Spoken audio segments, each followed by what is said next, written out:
우리 주님께서 주시는 은혜와 평강, 위로하심이 성도들과 가정 위에 함께 하시기를 주님의 이름으로 축원합니다. 이 어려운 시기가 속히 종결되기를 기도하면서 이번 주에도 안타까운 마음으로 가정에서 예배를 드리게 되었습니다. 교우들과 함께 하나님의 성전에서 예배를 드릴 수 없다는 것이 이토록 답답한지 이번 기회에 너무도 분명히 알게 되었습니다. 성도들이 함께 모여 예배를 드린다는 것이 얼마나 행복한 일인가 하는 것도 알게 되었습니다. 이미 오래전에 시편 기자는 이렇게 고백을 했습니다. 시편 42편 4절과 5절의 말씀입니다. 내가 전에 성의를 지키는 무리와 동행하여 기쁨과 감사의 소리를 내며 그들을 하나님의 집으로 인도하였더니 이제 이 일을 기억하고 내 마음이 상하는도다. 내 영혼아, 내가 어찌하여 낙심하며 어찌하여 내 속에서 불안해하는가? 너는 하나님께 소망을 두라. 그가 나타나 도우심으로 말미암아 내가 여전히 찬송하리로다. 지금 하나님의 성전에 나아가지 못하고 있는 시편 기자는 한때 사람들을 이끌고 예배에 나갔던 그때를 생각하면서 지금 안타까운 마음을 찬양으로 고백하고 있는 것입니다. 다시 모여 예배 드릴 수 있는 날이 속히 오게 되기를 간절히 소원합니다. 오늘은 사순절 두 번째 주일입니다. 사순절 절기를 지나면서 우리 자신에게 되묻는 질문이 하나 있습니다. 그것은 나는 참 그리스도인인가? 라고 하는 것입니다. 나는 정말 그리스도인으로 살고 있는가? 라고 하는 이런 질문을 하게 되죠. 그런데 이와 같은 질문을 하지만 어떤 기준으로 대답해야 되는지, 또 어떻게 대답해야 바른 대답이 될 수 있는지 고민하게 됩니다. 구원에 대한 확신, 예수 그리스도께서 나의 주님 되심에 대한 신앙 고백, 매일 말씀을 묵상하고 또 기도하는 삶, 이 모든 것을 통해서 날마다 우리 자신을 향해서 내가 이렇게 살고 있는데 나는 정말 그리스도인인가? 이렇게 되묻게 되는 것이지요. 오늘은 본문의 말씀을 통해서 이 물음에 대한 대답을 함께 듣고자 합니다. 오늘 말씀 속에는 누구인지 그 이름을 알 수는 없지만 진정한 의미에서 그리스도인들이 등장하고 있습니다. 이 이름 없는 그리스도인들은 성경에 때로는 무리들이라고 표현되기도 하고, 또 어떤 곳에서는 목자 없는 양떼라고 표현되기도 했습니다. 그렇지만 이들은 성경에 그 이름을 새기고 있는, 이름이 나와 있는 사람들 못지않게 아주 중요한 그리스도인의 모습을 우리에게 보여주고 있습니다. 첫 번째로 이 이름 없는 그리스도인들이 보여준 참 신앙인다운 태도는 무엇입니까? 첫 번째로 이들은 주님을 알아보았습니다. 본문 53절과 54절을 보십시오. 건너가 게네사렛 땅에 이르러 대고 배에서 내리니 사람들이 곧 예수신 줄을 알고, 그들은 주님을 보고 주님이신 줄 알았습니다.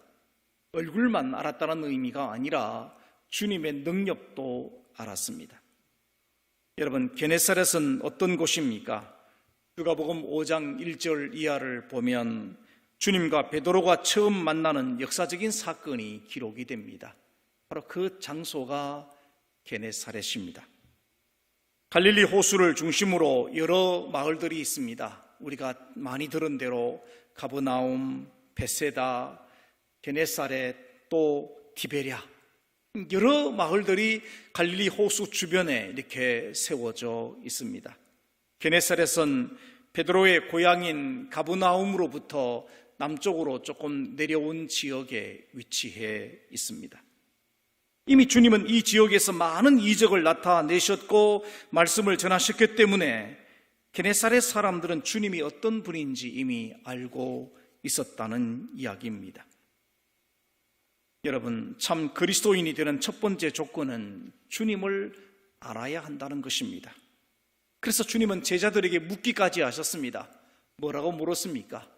사람들이 나를 누구라고 하더냐? 이렇게 물으시고, 또 제자들에게 또 물으십니다. 너희는 나를 누구라고 하느냐?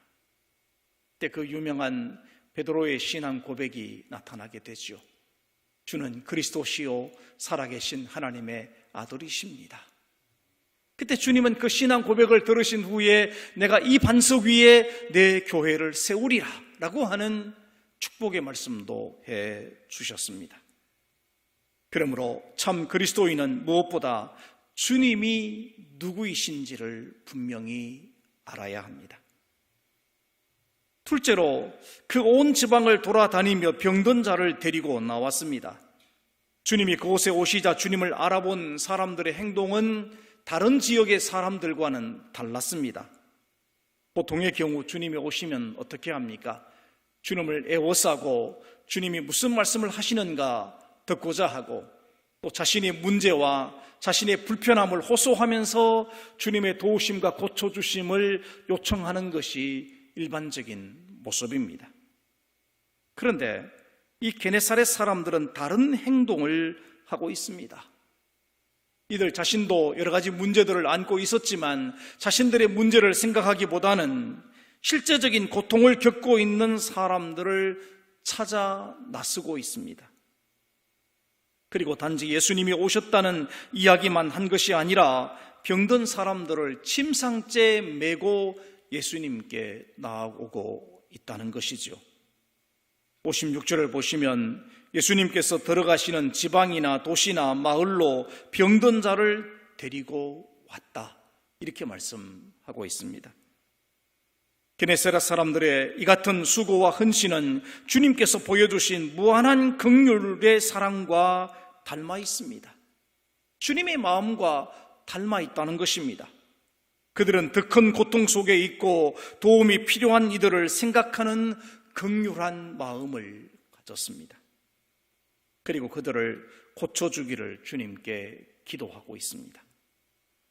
이들의 모습은 그라사 지방의 사람들의 모습과는 전혀 다른 모습입니다.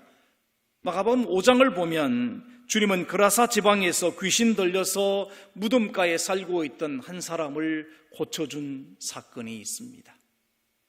그에게서 귀신을 쫓아내어 주셨죠. 그 사람 속에 있던 군대 귀신들이 돼지떼들에게로 들어갔고 귀신이 들린 돼지들이 내리달아서 호수에 빠져 죽는 사건이 벌어졌습니다. 그런데 이 사건 이후에 그 마을 사람들의 태도는 이 게네사렛 사람들과는 전혀 달랐습니다. 그들은 정신이 온전해진 사람에 대한 관심보다는 죽어버린 돼지떼에게 더 관심이 많았습니다.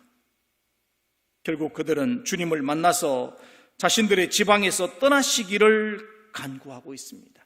제발 우리 곁을 떠나달라고 그들은 이야기하고 있다는 것이죠. 이들의 모습을 보면 사람 중심보다 물질 중심에 빠져있는 현대인들의 가치관을 보는 것 같습니다. 그런데 게네사렛 사람들은 달랐습니다. 함께 살아가는 이웃들의 고통과 아픔을 같이 느끼면서 그들이 치유되기를 소원하고 지금 애쓰고 있다는 것입니다. 세 번째로 주님의 옷에 손을 댈 수 있기를 간구하고 있습니다. 다시 한번 56절을 보시기 바랍니다. 아무데나 예수께서 들어가시는 지방이나 도시나 마을에서 병자를 시장에 두고 예수께 그의 옷가에라도 손을 대게 하시기를 간구하니 손을 대는 자는 다 성함을 얻으니라. 그들은 병든 자들을 시장에 두었습니다. 왜 하필이면 시장입니까? 그것은 마을이나 도시에서 사람들이 가장 많이 모일 수 있는 공간이 시장이었기 때문입니다. 바로 그것으로 병자들을 모아놓고 주님께 간구했습니다. 주님, 제발 이들이 주님의 옷자락에라도 손을 댈 수 있도록 허락해달라고 그들은 간구했습니다. 오늘 우리 찬양하신 오 집사님의 찬양이 바로 이런 모습이 아닐까 생각을 합니다. 주님의 옷자락을 붙잡는 심정, 주님의 옷자락에 손을 댈 수 있기를 원하는 마음, 그런 마음으로 사람들이 주님께 기도하고 있다는 거죠. 우리는 이미 12회를 혈루증으로 고생하던 한 여인의 이야기를 잘 알고 있습니다. 그녀는 다른 어떤 방법으로 자신의 질병이 낫지 못하게 되자 위험을 무릅쓰고 주님께 나아갑니다. 당시의 관습으로는 혈루증 같은 치명적인 질병을 앓는 사람은 사람들 틈에 끼일 수 없었습니다. 오히려 사람들에게 꼭 가야 할 일이 생기면 이렇게 말하죠. 자기 손으로 입술을 가린 후에 나는 부정한 사람입니다. 나는 부정한 사람입니다. 그렇게 말하고 사람들 사이로 가야만 했습니다. 만약 그렇지 않고 몰래 사람들 틈에 들어간 것이 발각되면 돌에 맞아 죽을 일이었습니다. 그런데 그녀는 사람들 틈에 몰래 숨어 들어가서 주님의 옷자락에 손을 댔습니다. 왜냐하면 주님의 옷자락에 손을 대기만 하더라도 자신의 질병이 나을 줄로 믿었기 때문입니다. 그녀는 주님의 옷자락을 만졌고 그녀의 질병은 고쳐졌습니다. 아마도 이 사람들 역시도 같은 믿음을 지녔던 것 같습니다. 거룩한 분의 옷가에라도 손을 대면 나을 줄로 믿고 그렇게 해달라고 주님께 기도하고 있는 것입니다. 그리고 놀랍게도 손을 대는 자는 다 성함을 얻었다고 말씀합니다. 오늘 이 이름 없는 믿음의 사람들에 대해 세상이 알아주지 않았을지라도 성경을 기록한 마가에게는 특별한 모습으로 다가온 것입니다. 그들의 이름이 무엇인지 모릅니다. 그냥 성경을 기록할 때 예수님께서 게네사렛에서 많은 사람을 고치셨더라, 그래도 좋을 터인데 그렇게 기록하지 않고 이 이름 없이 수고하고 헌신한 사람들의 이 이야기를 기록하고 있다는 것입니다. 참으로 이들의 수고를 통해서 많은 사람들이 은혜를 입을 수 있도록 도와주었던 이 아름다운 이야기를 지금 성경에 기록하고 있는 것입니다. 더군다나 이 기록을 보시면 주님께서 무슨 말씀을 하셨다든가 어떻게 치유하셨다든가 그런 이야기가 한마디로 나오지 않고 있습니다. 그저 이름 없는 사람들이 주님을 알아보았고 자신보다 더 연약한 사람들을 데리고 왔고 또 그들이 주님의 옷가에 손을 대도록 구했고 그리고 병든 자들이 다 성함을 얻었다라고만 기록하고 있습니다. 그러니까 적어도 오늘 본문의 중심은 무명의 그리스도인입니다. 이름 없는 그리스도인들이 오늘 본문의 주인공인 것입니다. 여러분, 그렇다면 오늘 우리 교회는 어떤 교회가 되고 어떤 성도가 되어야 하겠습니까? 첫 번째는 이름에 연연하지 않는 교회가 되어야 합니다. 우리나라에 아마도 이름만 되면 누구라도 알 수 있는 교회들이 있습니다. 대형 교회들이, 세계적인 교회들이 한국에 굉장히 많이 있죠. 이름만 되면 어떤 분인지 알 수 있는 목사님들도 있습니다. 그런데 그런 교회가 한국교회의 전부입니까? 그 유명한 분들이 한국교회 목사님들의 전부라고 생각하십니까? 그렇지 않습니다. 우리가 살아가는 이 땅 위에 이름이 알려지지 않은 수많은 교회들이 있고 또 그 교회 안에서 사명을 감당하는 수많은 목회자들이 있습니다. 그리고 단지 그리스도인으로만 기억되는 수백만의 그리스도인들이 이 땅에 살고 있습니다. 성경에도 12제자와 초대교회 7 집사와 바울과 바나바 또 그들과 함께했던 마가, 누가, 실라, 디모데, 디도 많은 사람들의 이름이 신약 성경에 기록되어 있습니다. 그런데 그들만이 그리스도인이었거나 그들만이 소중한 사명을 감당한 사람들입니까? 그렇지 않습니다. 이미 바울은 고린도후서 6장 9절에서 묵묵히 믿음을 지키고 살아가는 그리스도인들에 대해서 이렇게 말씀하고 있습니다.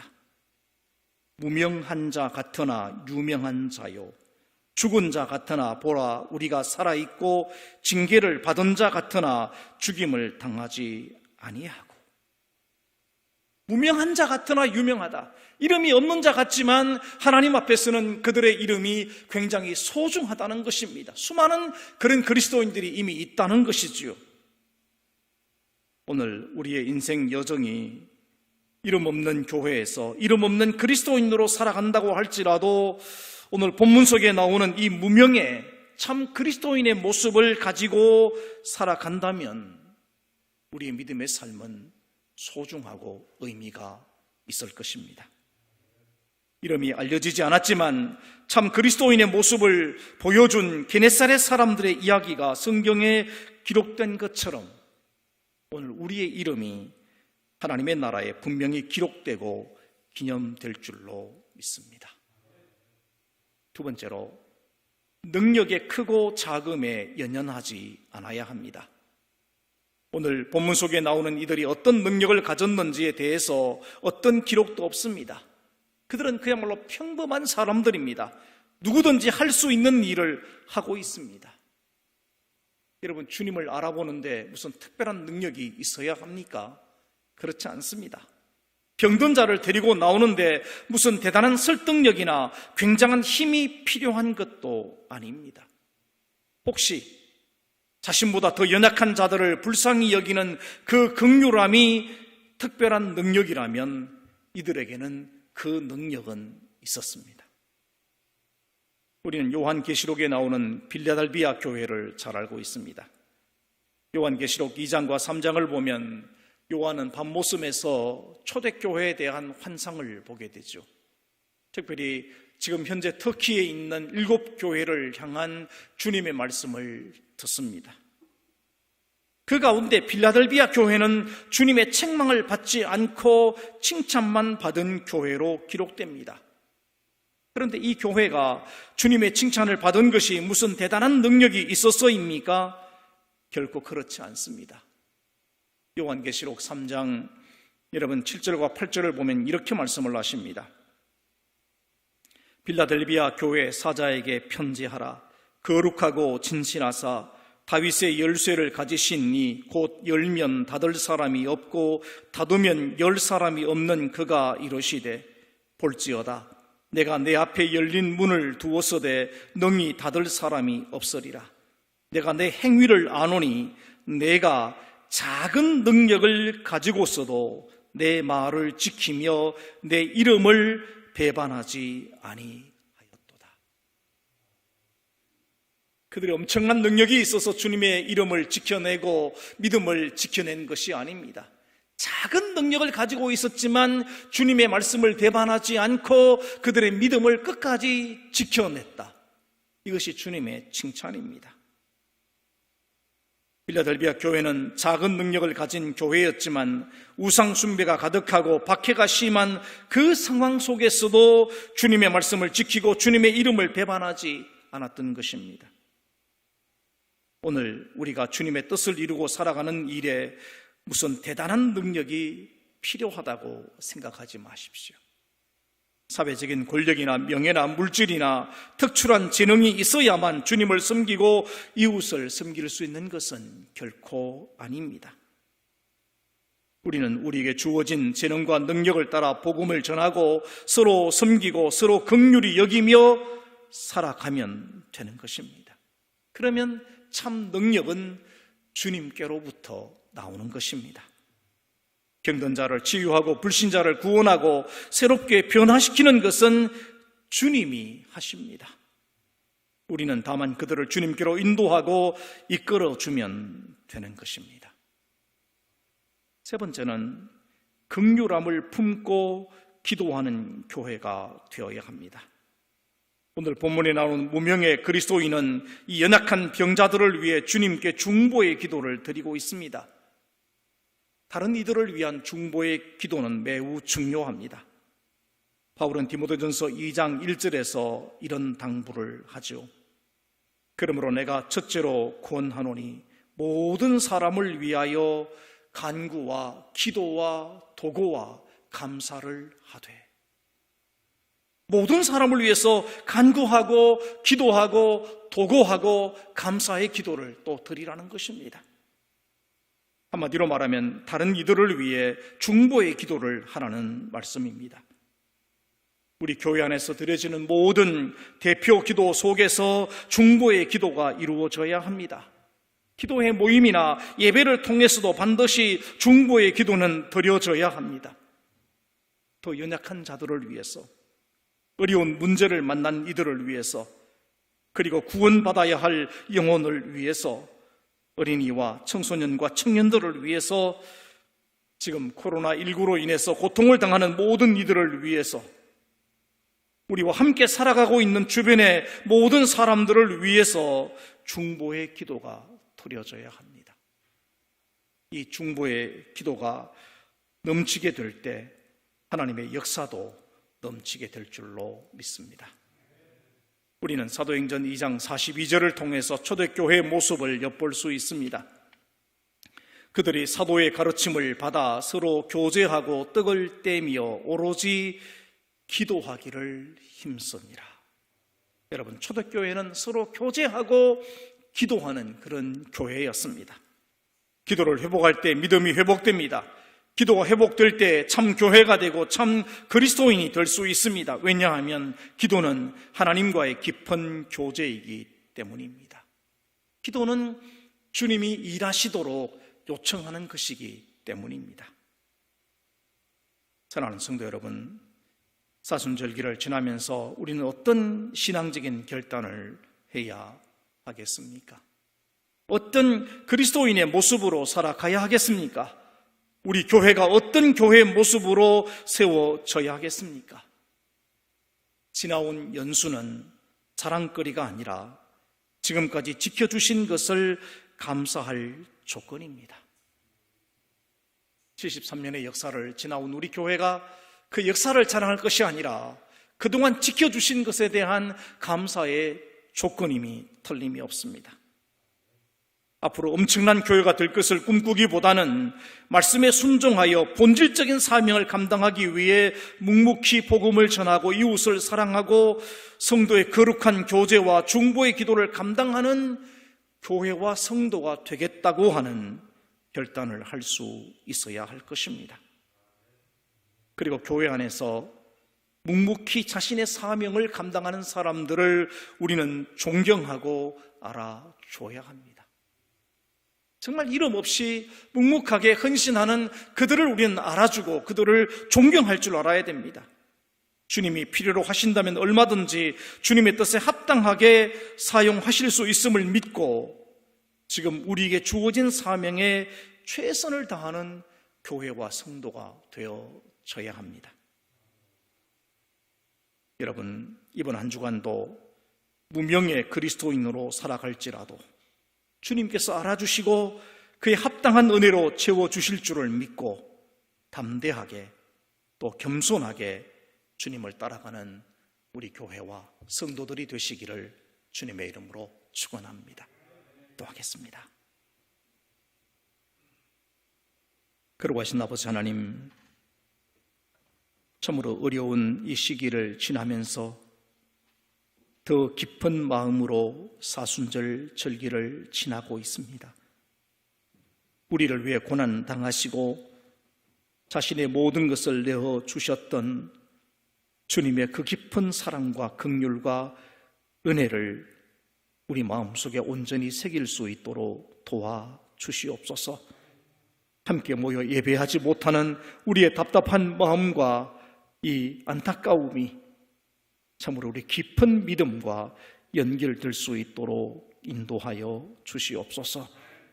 오늘 말씀으로 주신 이 이름 없는 그리스도인들, 정말 세상이 알아주지 않지만 그럼에도 불구하고 주님의 긍휼을 닮아 살아갔던 이들의 모습이 오늘 우리의 모습이 되게 하여 주옵소서. 특별히 어려운 시기를 살아가는 동안에 우리가 바로 무명의 그리스도인들로 살아갈 수 있도록 인도하여 주옵소서. 아버지 하나님, 이 한 주간도 고통스러워하는 수많은 아버지 이 땅 위에 있는 사람들 가운데 함께 계셔서 속히 이 고통이 멈추어지며 기쁨의 축제가 다시금 이루어질 수 있도록 은혜 내려 주시옵소서. 예수님, 거룩하신 이름으로 기도하옵나이다. 아멘.